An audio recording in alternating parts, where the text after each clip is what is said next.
Hello everyone, here we are at week number 6 in Science 200. You'll finish up your written paper this week, so let's see what we've got going on. All right, as a reminder, last week we studied about biases in scientific research and how to remove that bias, which is so important because that colors the way that you view the world, that colors your results, that colors what you expect to see, and so you have to take that out of science. We learned more about the Deepwater Horizon oil spill and how important the scientific examination of this problem was, because that allowed us to solve the problem and stop the pollution of the ocean.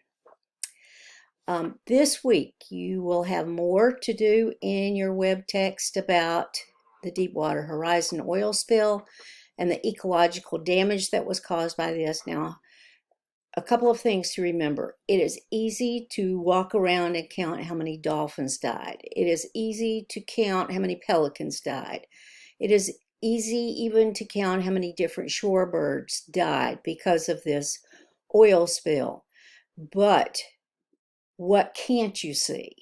Everything that's in the water, the fish that are harmed but haven't died, and all of the microscopic life, that is very hard to determine how much of that has died or has been adversely affected by this particular oil spill.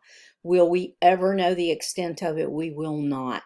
Is it ongoing? It sure is. Even though this happened in 2010, we are still feeling the effects of this oil spill. So it's important for us not to have oil spills like this. Your textbook goes into what the oil companies are doing now, and the answer to that is pretty much not a heck of a lot, because what happens if they have an oil spill? Then everybody comes to their rescue. So why do they need to put out the extra money to prevent things like this? So they don't. What's the point of a business? To make money. And that's the way it is. So, yeah, we've got some issues with that, especially with holding them responsible for things like this. So anyway, you'll cover that in your Sumo web text, and then you have to get on to your written project paper. That's your planning document, and this is the final version that you are turning in.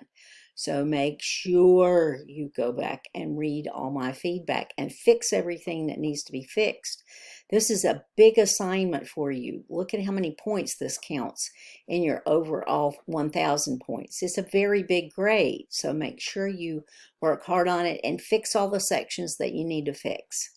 In the next couple of weeks, so you have this paper written by the end of week 6, then what do you do in the last 2 weeks? Well, in week number 7, you're putting together a set of speaker's notes for a presentation. Week 8, you will turn in your slide presentation, so you can make this with PowerPoint or Google Slides or something like that. Canva, people have used all sorts of applications to make their slides. You're going to make a presentation as if you're giving it to your audience that you've already decided on.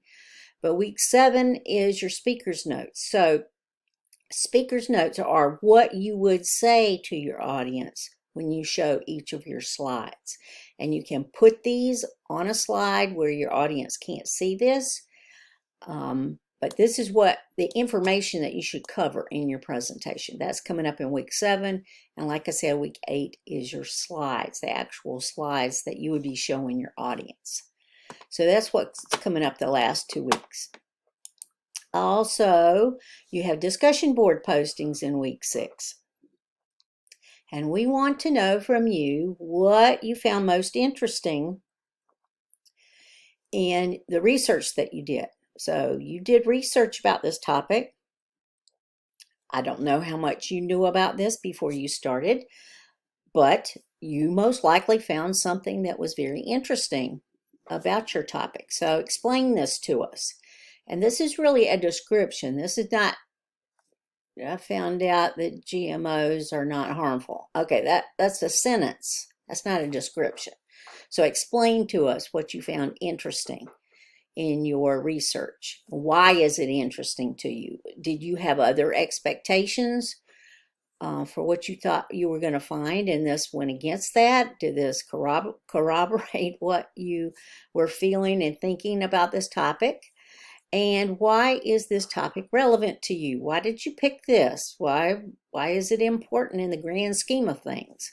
Make sure you have at least a paragraph of description for all of this. That's 3 questions right there.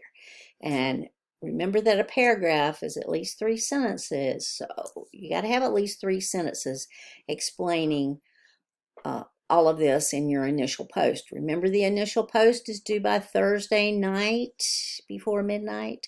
And then you have response posts, so that's next.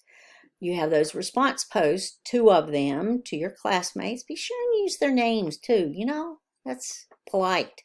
So tell your classmates what interests you about that person's topic, and what questions do you have after you have read what they thought was significant about their topic and what was interesting to them about their topic. So respond to them. Remember, we're a community, and so we're working together to make our projects interesting, and this is also to make you think about the science that's going on in your particular topic. And then my tip of the week is to proofread your work. Now, this is hard to do, especially for some people. It is very difficult to do because you know what you wrote, and so you skim through it really fast because you wrote it. You know what's there. But you need to make sure it's in a really good form when you turn in this final paper. So one way to do this is to read it out loud to yourself. I know this sounds silly, but it actually works. So read it out loud to yourself and see if you find any stumbling blocks there, any mistakes, any grammar that needs to be fixed, spelling that needs to be fixed, and make sure it makes sense, because sometimes it doesn't when I read these. So anyway, read it aloud. This will help you proofread your paper. Pay attention to spelling and grammar errors, because those pop up, whether you're doing this in Word or whatever application it is that you're using to make your paper. These issues, these errors show up, and you see them underlined. You even see that in bright space. So when they pop up, take a look at them, see if you need to fix them, and fix them if you do. This is important because even the format that you're using is part of your grade. So make sure you take a look at that. And with that being said, I hope that you have a great week number 6. If you need me, there's my name again, Dr. Janie Sigmon, m.sigmon@snhu.edu. Please let me know if you need any help, because this is your last week working on your paper. If you have any questions, especially about my feedback, please let me know and I can explain further. I can help you with any questions that you have. Okay? Hope you have a great week.